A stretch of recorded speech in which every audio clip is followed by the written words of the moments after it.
ठरलं तर मग या मालिकेच्या येणाऱ्या भागामध्ये महिपती विरुद्ध आता मात्र खूप मोठा पुरावा सायलीने जीवावरती उधार होत मिळवलेला असतो.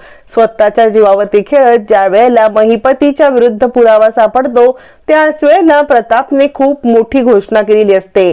जेव्हा चैतन्य प्रतापला भेटायला जातो आणि त्याच वेळेला प्रतापकडून मिळालेल्या माहितीवरून चैतन्याला खूप मोठा क्लू भेटतो, तो सुद्धा आता महिपती आणि साक्षीच्या विरोधात. कारण प्रतापने सांगितलेली माहिती ही खूप जबरदस्त असते आणि आतापर्यंत अर्जुनच्या तोंडून ऐकलेलं सत्य ऐकायला चैतन्य जरी तयार नसला तरी प्रतापच्या तोंडून ऐकलेलं सत्य ऐकून चैतन्याचा त्याच्यावरती जबरदस्त विश्वास बसतो.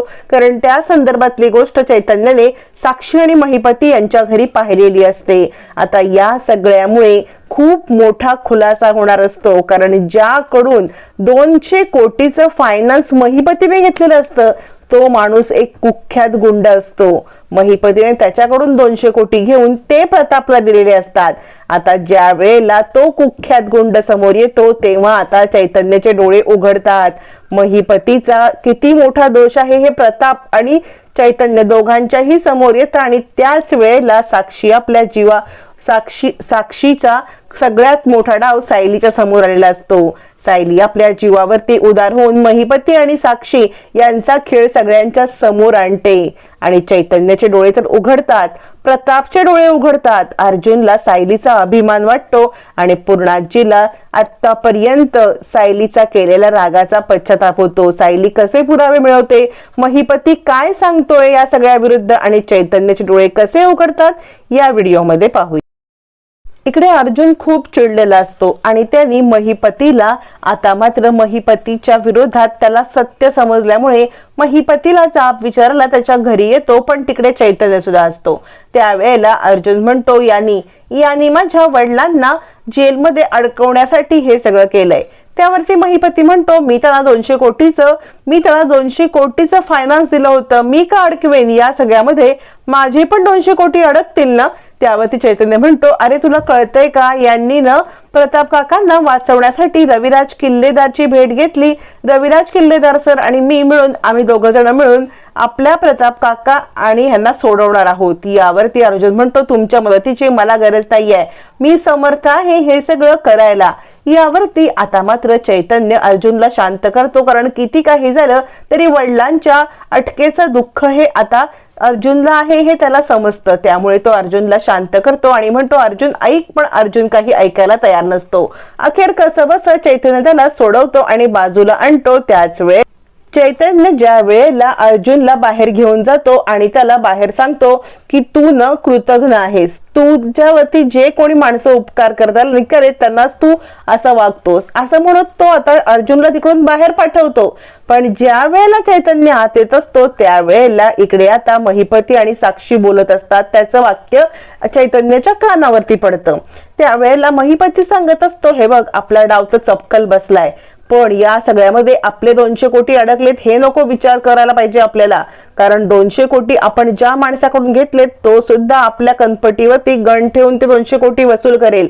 पण या सगळ्यामध्ये ते 200 कोटी वसूल होणं पण महत्वाचं आहे आणि हा आपला तिसरा डाव असणार आहे. पहिला डाव म्हणजे अर्जुन चैतन्याला आपण एकमेकाच्या विरोधात भडकवलंय. दुसरा डाव म्हणजे आपण आता प्रतापला अडकवलंय, त्यामुळे ही केस वीक होईल, वात्सल्याश्रम केस. आता तिसरा डाव खेळायचा 200 कोटीचा तगादा लावायचा. याच्यामध्ये त्यांच्या मागे तगादा लावून त्यांचं घर आता आपण निलामीला काढायचं आणि दुसरी गोष्ट म्हणजे तेच 200 कोटी घेऊन घर आपण विकत घ्यायचं. त्याच्या बदल्यात अर्जुनला वात्सल्याश्रम केस बंद करायला लावायचं.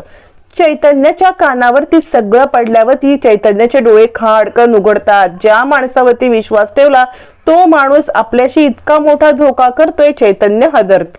आता इकडे जास्तीची माहिती काढण्यासाठी सायली प्रतापला भेटायला येते आणि बाबा तुम्ही त्यावेळेला डील केलं त्यावेळेला तुम्हाला 200 कोटी दिलेला तो पेपर कुठे आहे तुम्ही साईन केलेलं. यावरती मात्र आता प्रताप सांगतो मी खरं सांगू का, तर हे पैसे कॅश मध्ये देण्यात आले होते. इथे सायली सांगते बाबा तुमच्या लक्षात येते का, पैसे तुम्हाला कॅश मध्ये देऊन महिपतीने खूप मोठा डाव साधलेला आहे. जर लिगली हे सगळं झालं असतं तर कदाचित गोष्टी वेगळ्या असत्या, प्रताप म्हणतो, हो आता तुझं म्हणणं मला पटतंय. त्याला मी म्हटलं होतं की इतके पैसे कसे काय कॅशमध्ये, पण त्याने त्याच वेळेला आग्रह करून मला कॅशमध्ये दिले. मला असं वाटतंय त्यानेच काहीतरी केलेलं आहे.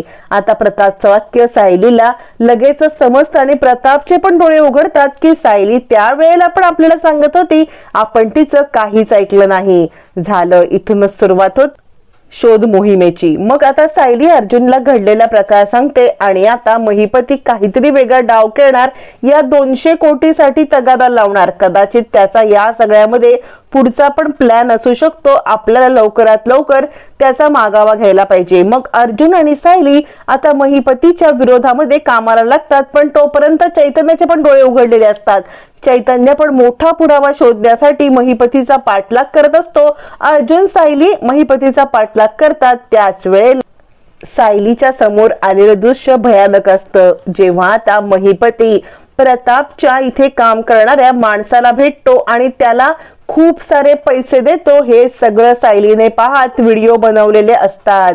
ज्या वेळेला महिपती सांगतो, हे तर काम योग्य झालेलं आहे, पण याच्या पुढे पण माझं एक काम आहे.